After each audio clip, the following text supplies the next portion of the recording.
The banquet hall shimmered like a collapsing nebula, an architecture of arrogance.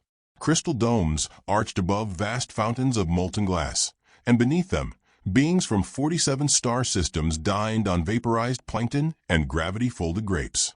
A slow, celestial waltz drifted from the air, a Zavari composition known for having no melody, just status. She entered without announcement. No trumpet, no fanfare, just the soft hum of human leather boots across obsidian tile. A single woman among 1,000 alien elites. She moved like someone who didn't need to prove she belonged. Her red diplomatic coat trailed behind her like blood and water. The tea flask clipped to her hip, red earth, in blocky English font. Some stared. Most didn't. After all, Earth was small. New. A cultural footnote. An oddity from the spiral arm, with too many wars and too little grace. She walked between tables with soft nods, her eyes collecting everything. The way the Javari clicked their claws in envy, how the royal guards blinked in rotational sequence, how the air carried a chemical note beneath the perfume. Fear artificially suppressed. At the far end, seated on a raised dais shaped like a split star, lounged the reason she'd come. Prince Val of the Zavari Dominion, bare-chested in iridescent robes that pulsed with his breathing, surrounded by half-awake concubines and advisors in chrome masks. He was young, by their standards, though old enough to have executed 3 planetary governors on a whim. His expression danced somewhere between boredom and disdain. When he noticed her, he didn't rise.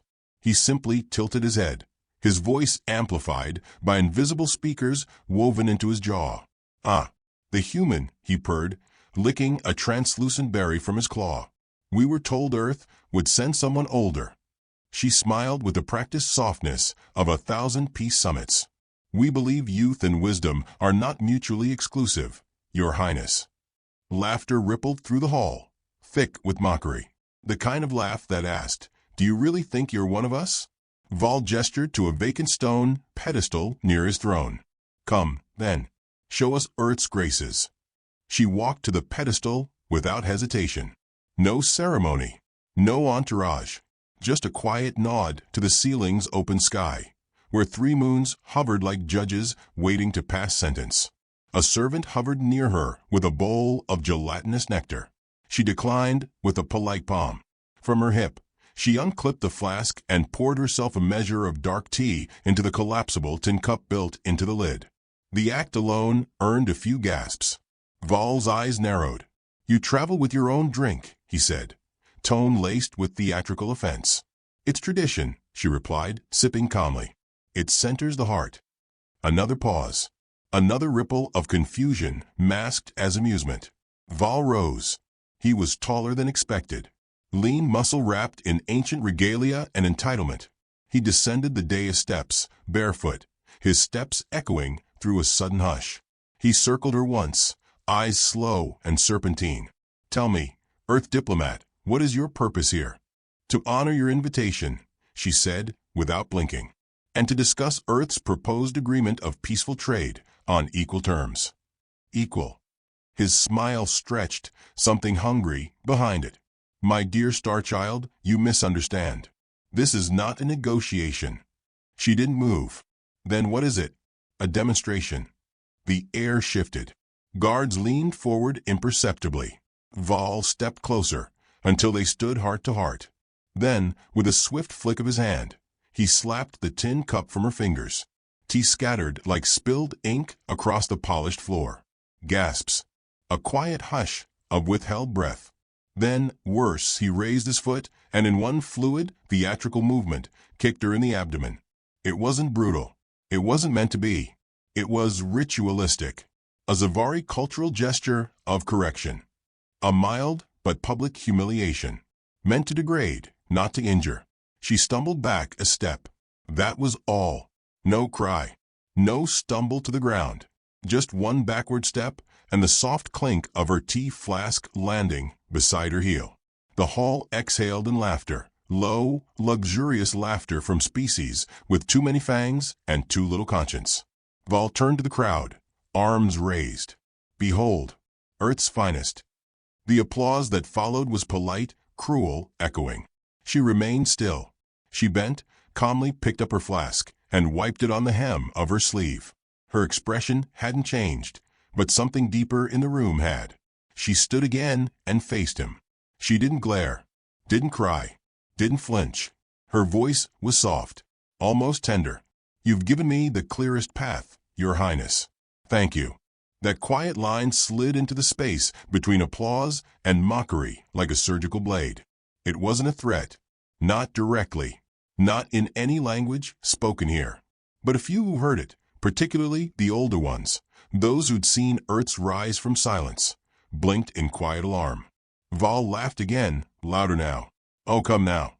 Don't sulk. Let's drink to peace."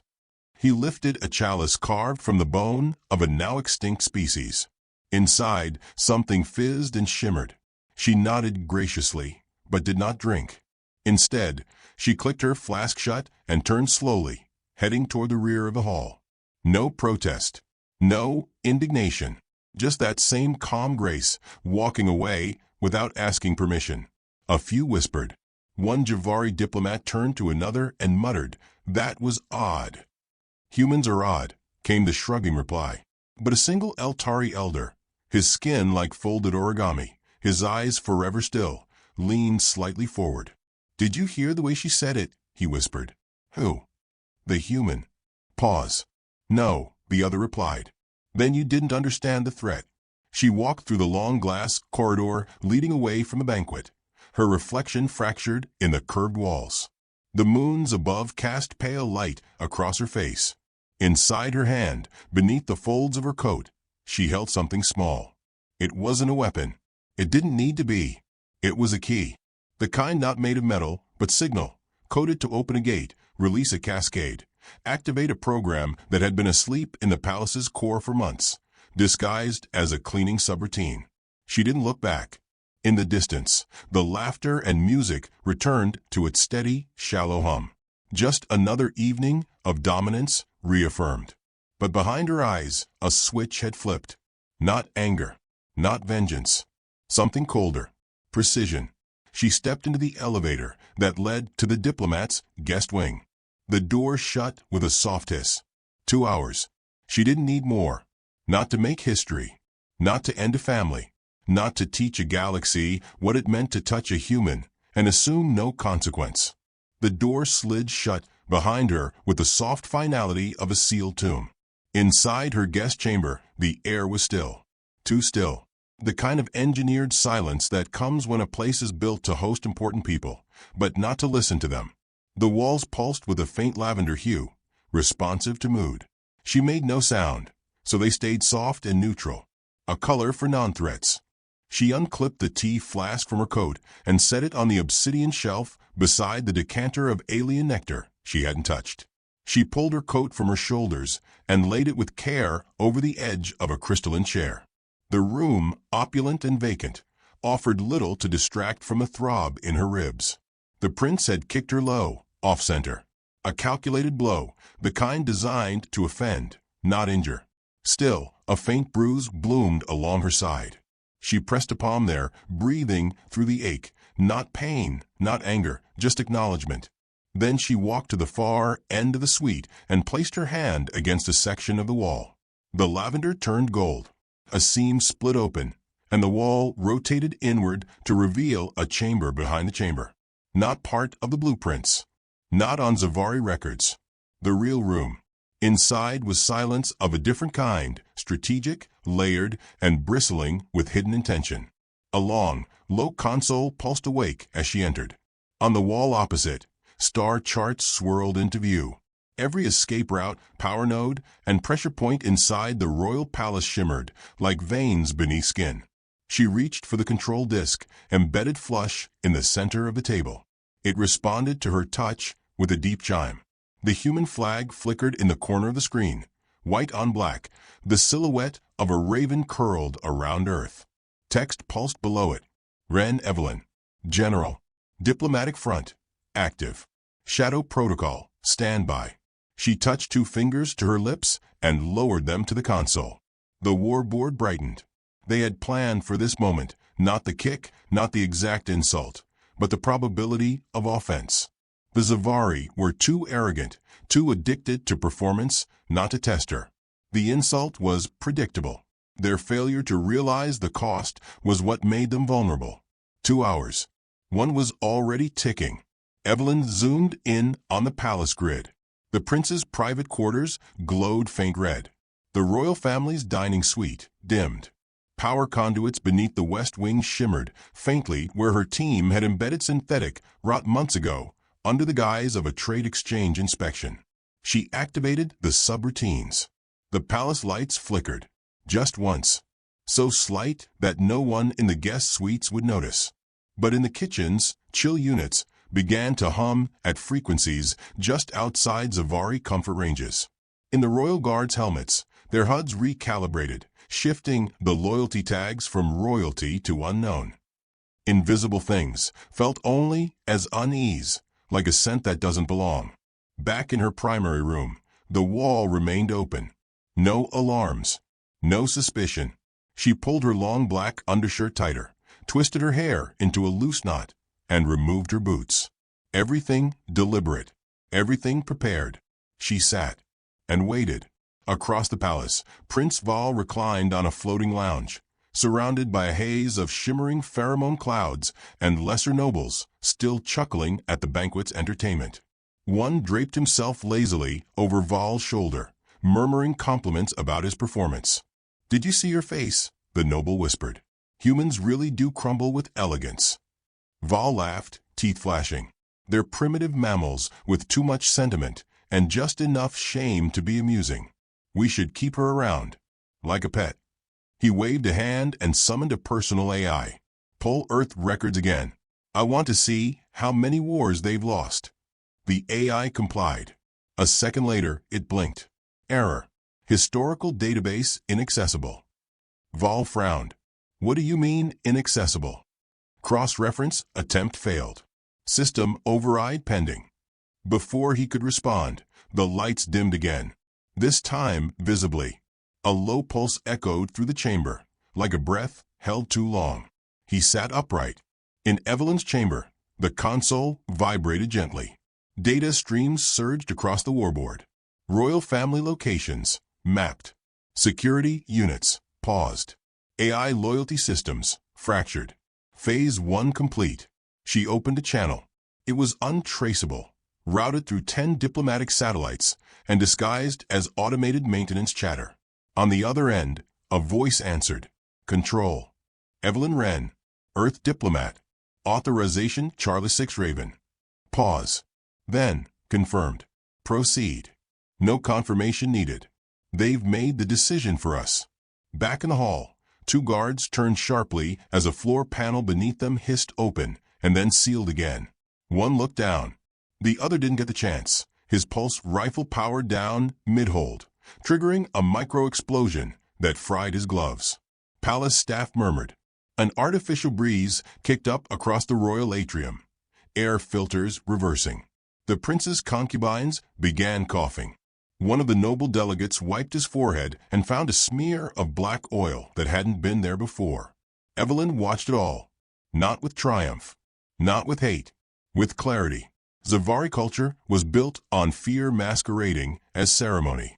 Their monarchy fed on awe. Remove the awe, you broke the spine. She activated the next phase. In the dining quarters, a plate of golden fruit folded in on itself like a dying star. Inside, a microbot bloomed, one of 12, each designed to release a signal. No harm to bystanders. But royal DNA? It would trigger a neurological cascade. Not death. Not yet. Just confusion. Just terror. The game wasn't to assassinate. It was to make them walk themselves to the end. Evelyn stood now. Walked to the mirror. Not for vanity. For verification. She looked tired. Not from effort, but from time. She had spent 23 years pretending Earth was small. Weak. Peaceful. She had shaken hands with murderers and bowed to warlords because it bought her time. Time to set this in motion. Time to wait for a single mistake. The prince's foot had given her everything. He hadn't insulted a diplomat. He had touched Earth. Behind her, the war board shifted. A digital heartbeat echoed in the chamber. Hers. She reached for the flask and refilled the tin cup. Outside her window, the moons began to eclipse, one by one, casting long shadows across the palace grounds. In the prince's chamber, the AI tried to reboot. It couldn't. Every command it tried to execute was countermanded by a secondary layer labeled Politeness Subroutine, Earth. His bath turned to steam. His lights glowed crimson. One of the walls blinked and displayed a single Earth phrase. You are still within the diplomatic window. He stood, cold now, unsure. He reached for his communicator. It crackled static. And then there was a knock. At Evelyn's door. She didn't speak, just opened it with a swipe. A palace servant stood there, young, shaking slightly. The prince wishes to speak with you. She nodded once. Of course. As the door slid closed behind her, she passed the mirror again. In the reflection, she didn't look like a diplomat. She looked like an answer. The corridor walls flickered as Evelyn walked behind the servant boy, quiet, barefoot, eyes wide. He hadn't said a word since she nodded, just led her through the shimmering halls of a palace that had begun to whisper its own death sentence. It was happening now. The hour of decay. Not a battle. Not a siege. A slow, methodical collapse masked as coincidence. She passed beneath a vaulted arch where chandeliers of hovering mineral began to fracture, their atomic bonds unraveling. Not enough to fall, just enough to hum discordantly. The boy stopped before a tall, mirror-paneled door. The prince's private chamber. He's alone, the boy said, his voice barely more than a thought. He sent the guard away. She looked at the child. 13, maybe 14. Blue skin pale with fear. His hands trembled. You're not one of the Zavari, she said softly. No, he whispered. They bought me. She nodded. You won't be here much longer. She touched the door, and it hissed open. Prince Val stood at the far end, arms folded, robes disheveled. His crown, thin coils of reactive metal, lay twisted on the floor.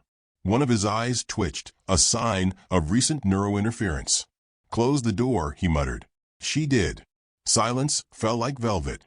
He gestured to a chair. Sit. I prefer to stand. He paced, then stopped. What did you do? She gave no answer. His voice cracked. I've lost access to my own AI. My ships report false coordinates. My mother screamed about spiders in her blood before she tried to rip her face off. 2 of my siblings won't wake up. Is this your peaceful diplomacy? Evelyn tilted her head slightly. Earth doesn't initiate war, Prince. You know that. His hands clenched. Then what is this? A response. His jaw worked like he was chewing broken glass. To a kick. Her voice never rose. To centuries. He laughed, but it broke halfway through. You think this makes you powerful? You think your little sabotage campaign makes you superior? You're a backwater species with emotional fragility and dirt for exports. She looked at him with soft pity. And yet you're standing here, watching your kingdom bleed. He threw a chalice at the wall. It shattered, then hovered mid-air, caught in a loop of failing anti-gravity. I want answers, he roared. You've had them, she replied gently.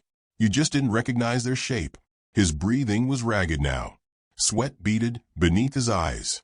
The toxin she'd introduced into his palace's vapor lines was non-lethal, but precise, targeting Zavari adrenal glands, inducing panic, fragility, and eventually paralysis. It would reach his spine in minutes. You came here to kill us, he whispered. No, she said, stepping forward. I came to give you a choice. You declined. Liar. You could have let me speak. You could have acknowledged Earth as a peer. You could have handed me tea and offered words. Instead, you made the one mistake we never forget. She was beside him now. He couldn't move. What do you want? He breathed. She reached up, gently closed his eyelids for him. A better galaxy. In the chamber's corner, the red hourglass projection began its final sequence. The palace dome cracked, not violently, but like tired porcelain. At 59 minutes and 47 seconds, the throne room flooded with light. The nobles were still arguing about the failing systems, their nerves fraying. A few began sending private shuttles to prepare. One general attempted to summon reinforcements, only to find the comms redirected to a video loop of a laughing human child. Guards stood silent, immobilized not by force, but by confusion. Their neural implants were overridden by conflicting orders. Fight or freeze. Defend or doubt. Their training couldn't resolve it. At 59 minutes and 58 seconds, the royal grandmother convulsed, clawing at the ground as her veins turned black. At 59 minutes and 59 seconds, the central alarm bell chimed, but not in Zavari tones. It rang in a frequency tuned only to human ears. Evelyn returned to the tactical chamber, brushing a hand across the warboard. The palace was now fully under Earth override. The evacuation corridors were sealed. All exits rerouted. The royal family, what remained of them, had been tagged for extraction. Only one remained unlocated, Prince Val. Her eyes moved over the map. There, southwest wing, private hangar tunnel. She clicked her teeth once. A tiny pulse of sound. Below ground, the hangar hatch failed to open. A low hiss sprayed from the walls, a harmless mist for most species. For the Zavari, it induced temporary blindness and spatial disorientation. The prince stumbled down the corridor, clutching a sonic dagger. His mind was unraveling. Noise, light, memories looped and confused. He saw faces from his childhood, warped and burning. He screamed. In a small chamber near the tunnel's end, Evelyn waited. No coat now. No mask. She wore a black flight suit stitched in red threads, Earth's raven emblem at her collarbone. As the door hissed open, the prince staggered inside, eyes wide and dilated. "You," he breathed. "You're not even military." "No," she said. "I'm what comes after that fails." He lunged. She didn't move. The dagger clattered to the floor, 3 feet away. His legs betrayed him. He collapsed, gasping. "What do humans want?" he whispered. Her answer came like breath, to be left alone. Until we're not. The planetary media reported a rare diplomatic withdrawal of the Zavari monarchy. The official record stated that Earth had declined to pursue economic partnerships after internal instability disrupted Zavari leadership. Unofficially, the entire royal family was declared deceased within 74 minutes of the banquet. No signs of violence. No survivors. The palace AI returned to factory settings. A small rebellion began the next morning. Former servants, mistreated nobles, suppressed species. They found the palace abandoned, its halls quiet, every portrait of the royals digitally erased. In the center of the throne room, beneath the massive mosaic of the Dominion's glory, a single tea flask was left on the main seat. It read, "Earth." Evelyn walked through the loading bay of the human embassy cruiser, her coat once again red and immaculate. The boots were clean. No blood, no soot. The silence of victory was not noisy. Behind her, Earth officers saluted quietly. "Status?" she asked. All Zavari command collapsed. Their fleets are blind. 17 species requesting alliance with Earth. 2 requesting forgiveness. 1 sent a cake. She nodded. "Log the cake. Send the rest to High Command." "Next deployment, General?" She didn't answer at first. Instead, she looked up at the stars above the open hangar doors. Endless, soft, indifferent. "They kicked a diplomat," she finally said. "We'll let the galaxy think about that." As she stepped onto the lift platform, her second-in-command handed her a datapad. One file blinked at the top. A message from the Altari. She opened it. Only 2 words. "We noticed." Her lips curled. The elevator descended into shadow. Far above, the palace burned quietly, almost politely. Like a light left on too long. Snow drifted in slow spirals across the royal moon surface, muffling the aftermath of screams that had never been heard beyond the palace walls. The Zavari throne world, once a bastion of power, now sat hollow, draped in artificial silence. From a distance, it looked serene, untouched. But inside, its bones remembered fire. The last surviving royal staggered across the snow. Prince Val, crownless and alone, bled from his lip, dragged 1 foot behind him, and breathed in jagged gasps. His robes were torn, repurposed into bandages. No guards. No advisors. Only the wind and the distant echo of something watching. The hangar tunnel had led him here, a private mountain retreat carved into the ice, a place once meant for retreat and pleasure. The others had laughed here. He remembered the sound. Now it rang hollow in his skull.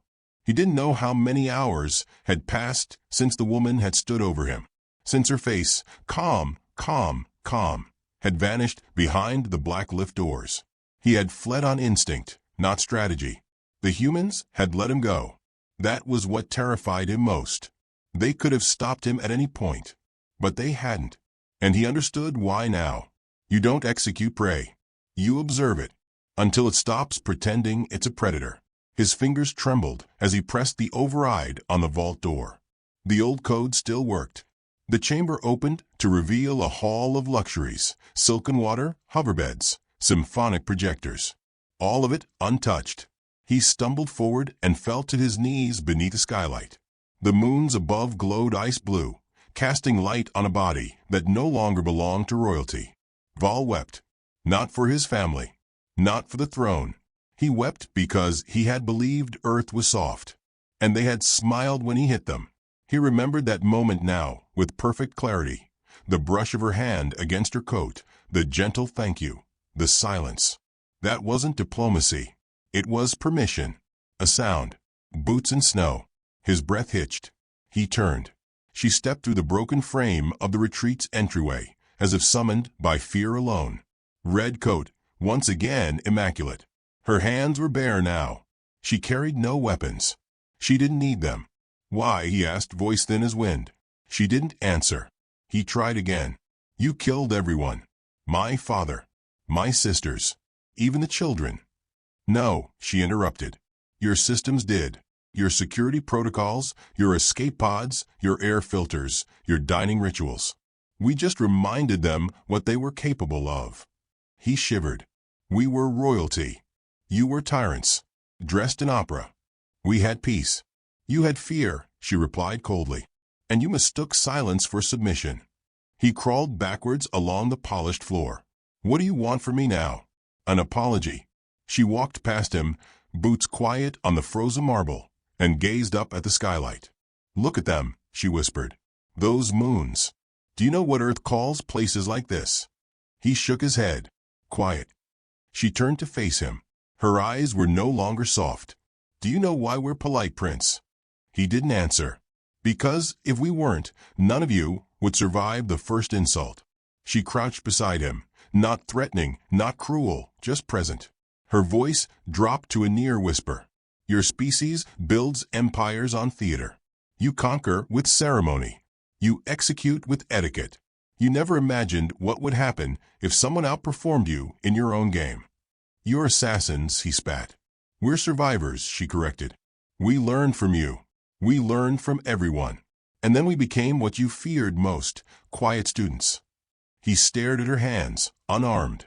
She had no crown, no army, just the presence of a star collapsing in on itself. You didn't just kill my family, he whispered. You replaced them. She stood. We offered the galaxy a new option, and they accepted.